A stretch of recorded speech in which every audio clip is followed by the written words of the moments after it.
Em nome do Pai, do Filho e do Espírito Santo. Amém. Ó Maria concebida sem pecado, rogai por nós que recorremos a vós. Sonhos de Dom Bosco, o Purgatório. Ontem à noite, meus caros filhos, havia-me deitado e, não conseguindo adormecer logo, estava pensando na natureza e no modo de existir da alma, como ela era feita, de que modo poderia encontrar-se e falar na outra vida, estando separada do corpo, como faria para transladar-se de um lugar a outro, como nos poderíamos conhecer uns aos outros depois de mortos, não sendo senão puros espíritos. E quanto mais pensava nessas coisas, mais obscuro me parecia tal mistério. Eis as palavras, meus irmãos e minhas irmãs, de São João Dom Bosco. Continuemos. Enquanto divagava por essas ideias e outras semelhantes, adormeci e me pareceu que estava na estrada que conduz a uma cidade e que caminhava naquela direção. Andei durante algum tempo. Atravessei lugares para mim desconhecidos até que, em certo momento, ouvi que alguém me chamava pelo nome. Era a voz de uma pessoa parada na estrada.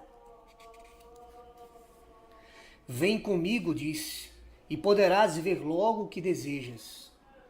Obedeci imediatamente, mas a tal pessoa andava com a rapidez do pensamento, e eu, no mesmo passo que meu guia, andávamos de maneira tal que nossos pés nem tocavam o solo. Chegados, por fim, a uma certa região para mim desconhecida, meu guia parou. Erguia-se sobre uma preeminência do terreno um magnífico palácio de construção admirável. Não sabia onde estava, nem sobre que montanha, nem me recordo mais se estava realmente sobre uma montanha ou se estava no ar, sobre nuvens. Era inacessível e não se via caminho algum para poder chegar até ele. Suas portas eram de considerável altura. Sobe a esse palácio, me disse o guia. Como vou fazer? Observei eu. Como fazer para subir? Aqui por baixo não há entrada e não tenho asas. Entra, replicou ele com autoridade, e vendo que eu não me movia, disse: Faz como eu, levanta os braços com boa vontade e subirás. Vem comigo. E assim dizendo, levantou ao alto as mãos, dirigindo-as para o céu. Eu também abri os braços, então me senti num só instante alçado pelos ares como uma nuvenzinha. Eis que chego aos umbrais do palácio. O guia me acompanhará até lá. Que há aqui dentro? Perguntei. Entra, visita-o e verás. No fundo, num salão, encontrarás quem te ensinará. E desapareceu, ficando eu só, como guia de mim mesmo. Entrei no pórtico, subi as escadas e cheguei a um salão. Verdadeiramente régio. Percorri salas espaçosas, aposentos riquíssimos de ornamentos e longos corredores. Caminhava com velocidade acima da natural.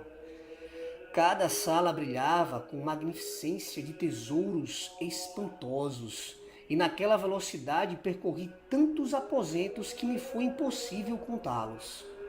Mas uma coisa era mais admirável. Para correr com a rapidez do vento, eu não movia os pés.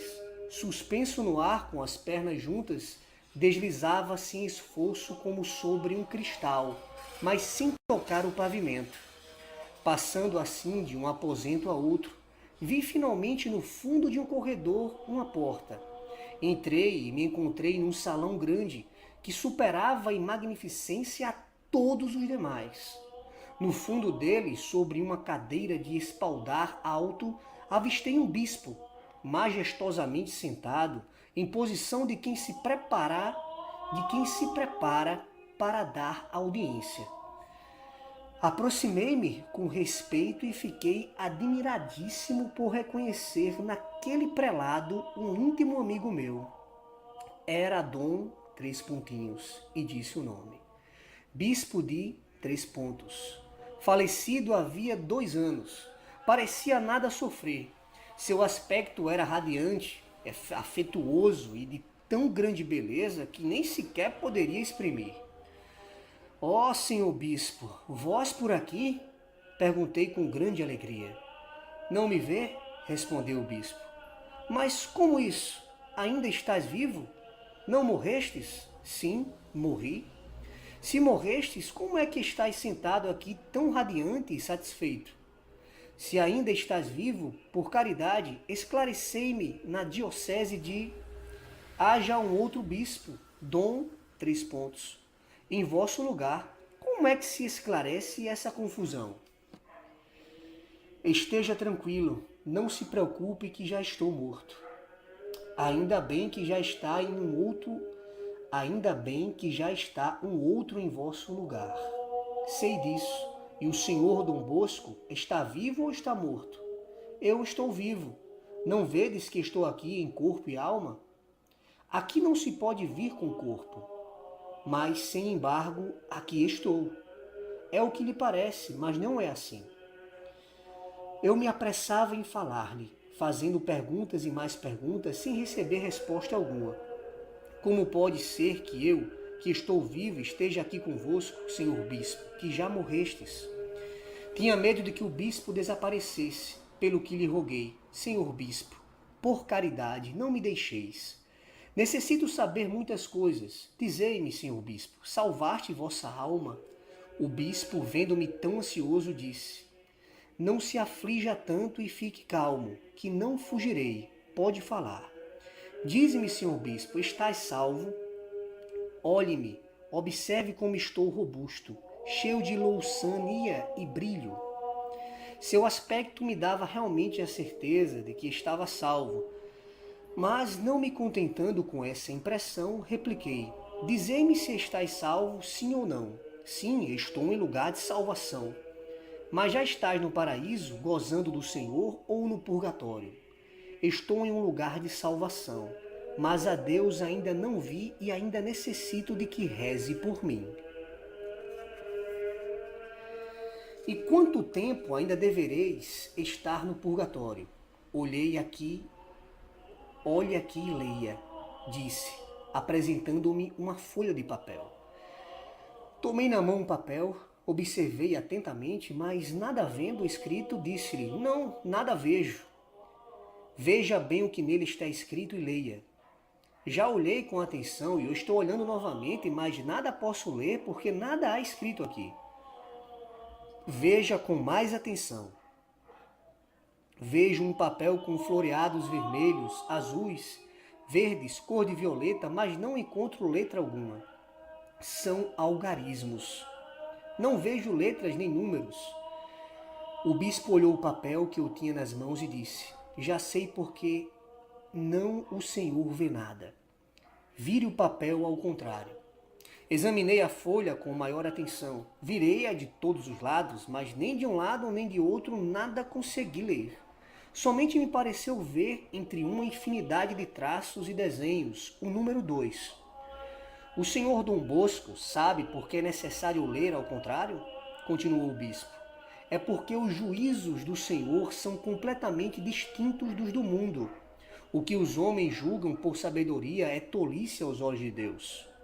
Não tive coragem de insistir para que explicasse mais claramente e disse: Senhor bispo, não vos afasteis. Quero perguntar-vos mais coisas.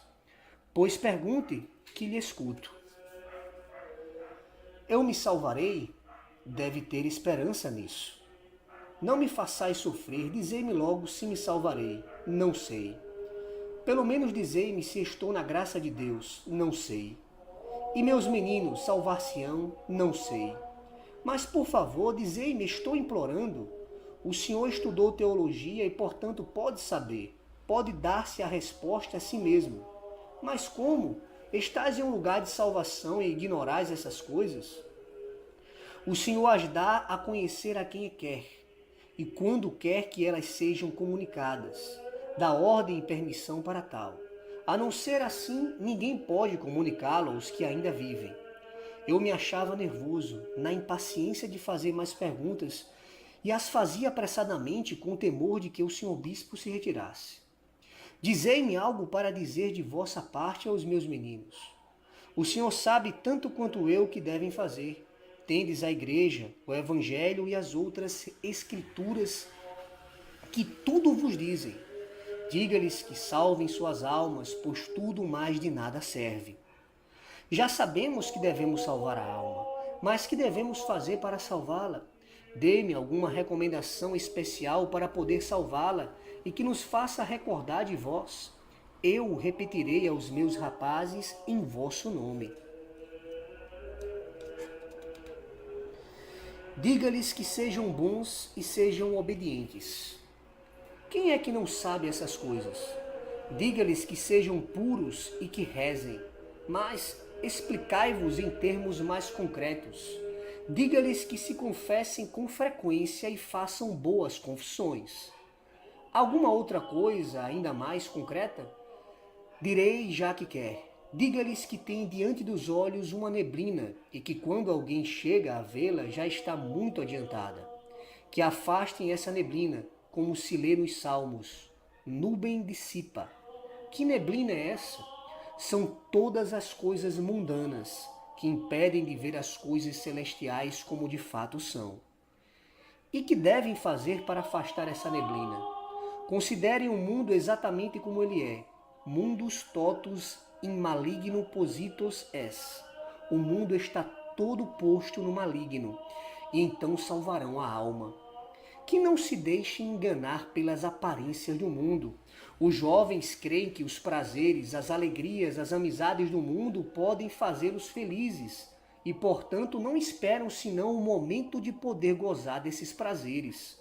Mas recordem-se de que tudo é vaidade e aflição de espírito e tomem o hábito de ver as coisas do mundo não como elas parecem, mas como realmente são. E essa neblina, como é principalmente produzida? Assim como a virtude que mais brilha no paraíso é a pureza, assim a obscuridade e a neblina são produzidas principalmente pelo pecado de imodéstia e impureza.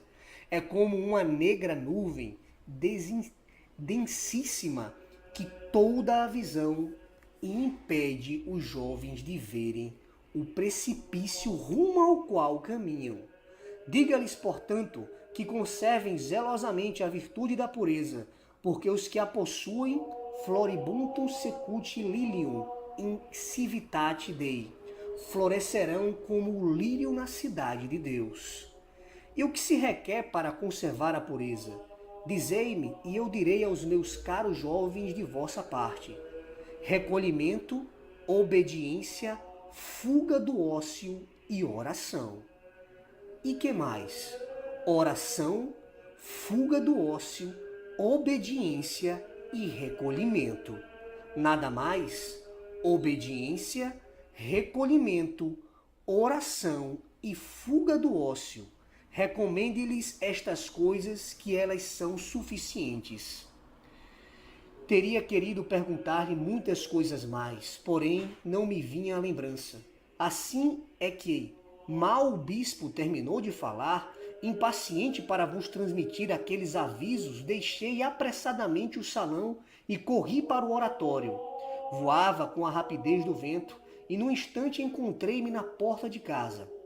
Mas ao chegar parei e pensei: por que não permaneci mais tempo com o senhor bispo de... interrogação. Teria conseguido ainda melhores esclarecimentos. Fiz mal em deixar escapar uma ocasião tão boa. Teria aprendido muitas coisas interessantes.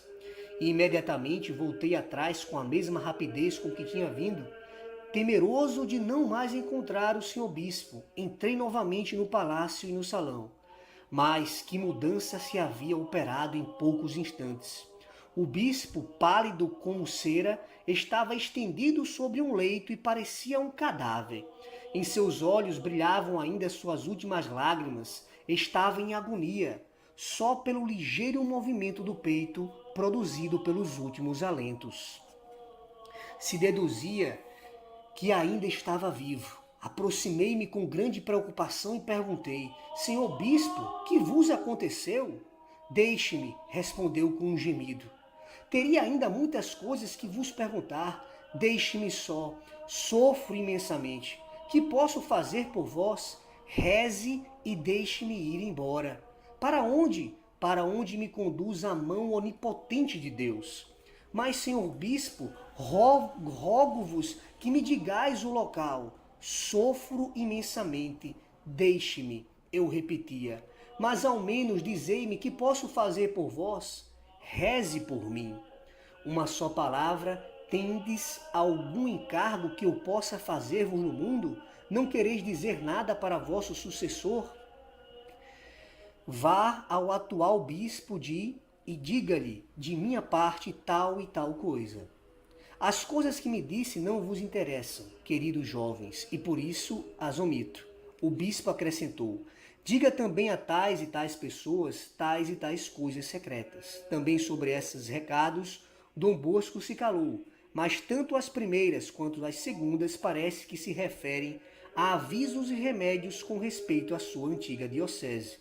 Nada mais? Diga a seus jovens que eu sempre os quis muito bem. O que enquanto vivi sempre rezei por eles. Ainda agora me recordo deles, que rezem eles por mim. Tende certeza, senhor bispo, de que assim o direi, e começaremos imediatamente a oferecer sufrágios por vossa alma, mas quando o senhor bispo estiver no paraíso, lembre-se de nós. O bispo tinha tomado um aspecto ainda mais sofredor. Era um tormento vê-lo. Sofria muitíssimo. Era uma agonia das mais angustiosas. Deixe-me, repetiu, deixe-me que vá para onde o Senhor me chama. Senhor bispo, repetia eu, cheio de indizível compaixão. Deixe-me, deixe-me. Parecia que expirava. Uma força invisível o arrastou dali para habitações mais interiores, de modo que desapareceu. Eu, com tanto sofrer, assustado e comovido, quis voltar atrás, mas tendo batido com o joelho num objeto qualquer daquelas salas, acordei e me encontrei de repente deitado em meu quarto. Como vede, jovens, este é um sonho como todos os outros sonhos, e no que se refere a vós, não tendes necessidade de explicações, porque todos o entendeste bem. E Dom Bosco concluiu a narração dizendo: neste sonho aprendi tantas coisas a respeito da alma e do purgatório como antes jamais havia chegado a compreender. E as vi tão claramente que jamais a esquecerei. Assim termina a narração de nossos apontamentos. Parece que em dois quadros distintos, o venerável Dom Bosco quis expor o estado de graça das almas do purgatório e seus sofrimentos expiatórios. Nenhum comentário fez acerca do estado daquele bom bispo.